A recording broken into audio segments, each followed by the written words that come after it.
Bienvenue sur Radio Flop, maintenant place à The Fred Intox.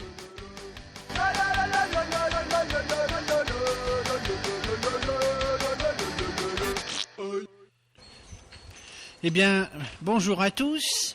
Alors, on va d'abord faire un petit retour en 2013, vu que ça a été une année tellement bandante. En attendant, pour 2014, joyeuse mort à tous ceux qui vont nous quitter. Alors, les bonnets rouges. Ah. À propos de la ruralité made in Braise, il y a franchement de quoi rigoler. Les guignols anti-écotax rassemblés à Quimper, c'est pas un bonnet rouge qu'il aurait fallu leur foutre sur la tronche, mais un bonnet d'âne. Et encore, c'est pas sympa pour les ânes. Des crétins de journalistes avaient titré « La Bretagne contre la France ». Oh là là, et tout. Mais c'était qu'une manif pour le pognon avec des cutéreux, des directeurs d'exploitation agricole qui veulent continuer à produire de la merde avec toujours plus de subventions. La Bretagne qu'ils défendent, c'est ni plus ni moins celle qui pue le lisier. Le seul patrimoine qu'ils connaissent, c'est le crédit agricole. Et la flotte bretonne est tellement pourrie qu'on est obligé de boire le pastis à l'eau de Vittel. Le plus marrant chez les bonnets rouges, c'est qu'il y a des ouvriers qui défilent avec les patrons qui les exploitent. Tous ensemble. Le bonnet rouge, ne serait-il pas le symbole du consensus ? D'ailleurs, dans consensus, il y a con et sus. Un prolo qui manifeste pour le capitalisme, c'est un peu comme si une coccinelle manifestait pour les pesticides, voyez ? Et puis, maintenant, quand vous passez devant les cours de récréation, de maternelle, je précise, vous pouvez entendre une chanson qu'on apprend lors des stages de BAFA, qui donne à peu près ceci. 3, 4. J'ai un bonnet rouge sur ma tête de nœud, un QI de courge qui fait des envieux. Je suce les technocrates pour des subventions. Il y a plein de nitrates de Brest à Redon. Tsoin, tsoin. Et puis les mômes, ils adorent, hein, surtout quand on dit tête de nœud. Bon, rubrique suivante. Ah, le mariage pour tous. Se marier, faut être con. La manif pour tous. Ah bah ça, c'était un beau carnaval. Hein. Frigide Barjot. La dinde qui porte bien son prénom. Surtout avec sa tronche de vagin plâtré, là on peut pas se gourer. Hein. Et la merdeuse qui exhibait sa peau de banane en traitant Taubira de guenon, je propose simplement qu'elle soit placée chez un couple d'homos où elle sera certainement moins en danger que chez ses comptes parents. Des comptes parents qui, soit dit en passant, n'ont pas été poursuivis par la LICRA. Bah, il est vrai qu'il y a des racismes plus tolérables que d'autres. Pour clore le chapitre sur ce sujet qui n'intéresse que ceux qui s'emmerdent, je dirais ceci. Le mariage homo, c'est aussi con que le mariage hétéro. Il y en a un qui fait l'homme et l'autre qui fait la vaisselle. Et dans la rubrique « Nos cuisses sont fliquées », le gouvernement veut combattre la prostitution en sanctionnant le client. Le problème, c'est que les premières concernées n'ont pas été consultées. Et puis franchement, quelle hypocrisie. Chacun sait que les prostituées payent leurs impôts, ce qui fait que l'État est le premier maquereau de France. L'argent n'a pas d'odeur, hein Moscovici ? Dans cette histoire, nous sommes tous des tartuffes. Cachez-moi cette putain que je ne saurais voir. Et quant aux 343 salauds, quand on voit la tronche de ces trous du cul, on se dit qu'il y a outrage aux putes.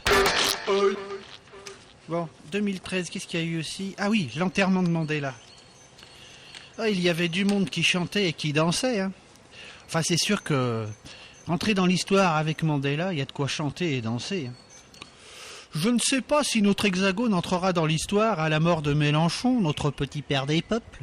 Oh, il y aura bien quelques nostalgiques du socialisme scientifique dans la rue, mais ça m'étonnerait qu'ils dansent. Bah ouais, comment voulez-vous danser ne serait-ce qu'un slow avec un déambulateur dans les mains ? Et puis Nelson faisait dans l'humanitaire. En effet, il a permis à pas mal de chanteurs de vendre des disques engagés. À cet enterrement, on a pu remarquer la présence d'une grande absence, celle d'Israël. Il paraît que la participation à cette cérémonie lui aurait coûté trop cher. Pensez donc, les dirigeants israéliens n'allaient quand même pas foutre 1,4 million d'euros pour l'enterrement d'un nègre antiraciste. Ah bah oui, Buena. Et puis on le sait bien qu'Israël soutenait le régime d'apartheid à l'époque où Mandela croupissait en tôle. Si vous cherchez des héritiers de Mandela, il y en a plein les prisons israéliennes. Bref, En ce qui concerne la Palestine, il ne faut surtout pas parler de colonisation, Oh non. mais de glissement de terrain. Ah oui, Ça permet ainsi aux politiques de se foutre royalement de ce problème. absolument. Dorénavant, la Palestine ne concernera que les géologues. C'est Voilà. cela. Bon, sinon, 2013, le chômage. Ah oui, le chômage. Oula, ouais, il paraît que ça va pas très fort. Hein. Oh là là. oh. Quand on pense que pour supprimer le chômage, il suffirait d'abolir le travail. Que tu bosses ou que tu bosses pas, de toute façon, tu peux plus bouffer, tu peux plus te chauffer, tu peux plus te loger, c'est trop cher. Il y a guère que la CGT qui croit encore aux vertus du travail. La CGT, c'est un peu comme le gratte-cul. Rouge à l'extérieur, jaune à l'intérieur. C'est cela. Les syndicats sont juste bons à négocier au rabais notre statut d'esclave volontaire. Putain, ça c'est une putain de citation philosophique, ça. Bah, il en fallait une. Hein. Ensuite, affaire Dieudonné, antiracisme, etc. Ouais. 2013 s'est achevé sous le signe de la quenelle. D'ailleurs, ça devrait se poursuivre en 2014. Bien que je condamne toute apologie de crimes de guerre et toute incitation à la haine raciale, je m'oppose à toute forme de censure. Voilà, c'est dit. Je viens de découvrir que quand j'étais petit, j'étais nazi. Ce que Dieudonné appelle la quenelle, j'appelais ça la banane. Ça aurait pu s'appeler aussi le concombre. Hein. Je faisais le même geste avec le bras, afin de montrer la longueur de la banane que mon prochain allait se prendre dans le fion. Cette ridicule affaire nous montre que Valls a le QI d'une quenelle à la sauce Nantua. Il veut purement et simplement interdire les spectacles d'un comique avec le soutien de Hollande, notre flamby premier. Car il en va... Parce qu'il en va de la République, de la liberté de la presse et de la démocratie. Mais enfin, Manuel, pas toi. Tu vas quand même pas nous donner des leçons d'antiracisme, enfin. Tiens, je vais te rafraîchir un peu la mémoire.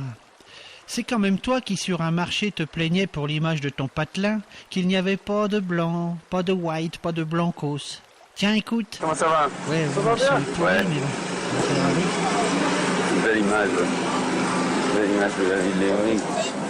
Vous voyez quelques blancs? Non, quelques blancs, enfin, quelques white, quelques blancos.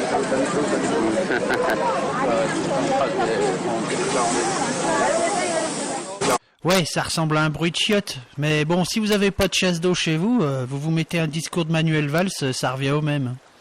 Et puisque t'as sorti sur les Roms, même Le Pen n'aurait pas osé. Et la cerise sur ton gâteau de merde, la voici. Les races supérieures ont un droit vis-à-vis des races inférieures.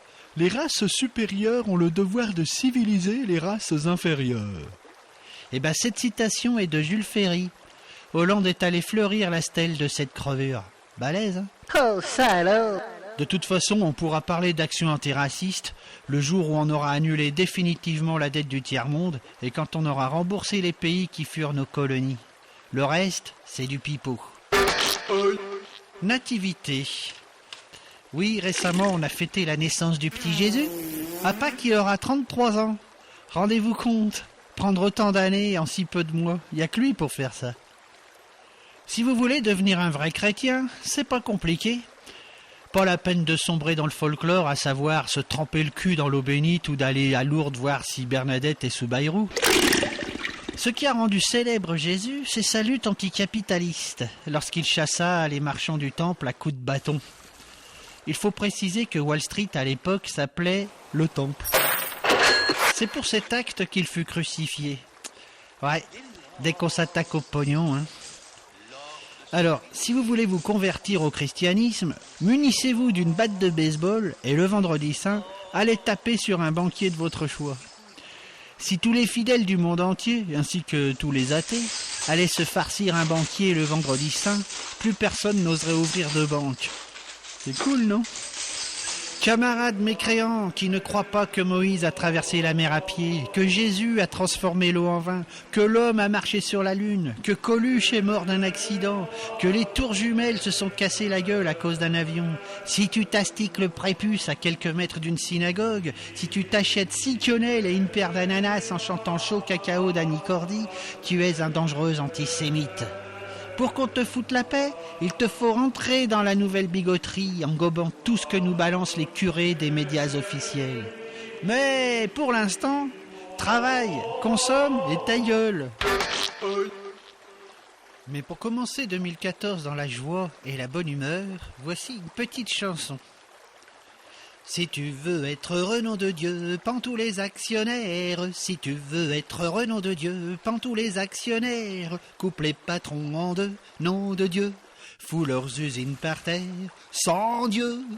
Les banquiers dans la merde, nom de Dieu. Les banquiers dans la merde. Et voilà, bonne année.